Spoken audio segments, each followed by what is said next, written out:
ওনার বইটা পড়লে, ওনার লেখা পড়লে মোরালকে পরিচিত করেছে সারা বাংলাদেশে সব বইয়ে এই কবি আল মাহমুদ। তিতাসকে পরিচিত করেছে আমার আমার স্মৃতি থেকে বলি কবি আল মাহমুদ।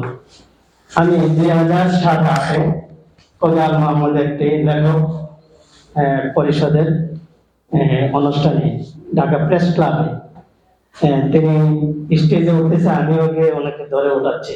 তখন বলতেছি, স্যার আমার বাড়ি ব্রাহ্মণবাড়িয়া। আমিও তো ব্রাহ্মণবাড়িয়া, আমরা লেখকরা তো সবাই ব্রাহ্মণবাড়িয়া। তো ওনাকে নিয়ে আমাদের কোনো কাজ হচ্ছে না ব্রাহ্মণবাড়িয়াতে, সত্য কথা বললে। এমনকি একটা সময় গিয়েছে কবি আল মাহমুদের ঢাকা থেকে অনেক মেহমান আসছে কবি আল মাহমুদের কবর জিয়ারত করার জন্য। কবরস্থানে গিয়ে ওনার কবর খুঁজে পাচ্ছে না, ঘাসে এমন ভাবে ভরাট হয়েছিল, এমনকি নেল প্লেটটাও যেমন আবরণের পরে গিয়েছিল। এখন কবি আল মাহমুদকে নিয়ে কিছু কাজ করা যায় কিনা, কবি আল মাহমুদের নামে অনেক গবেষণাগার আছে ব্রাহ্মণবাড়িয়াতে।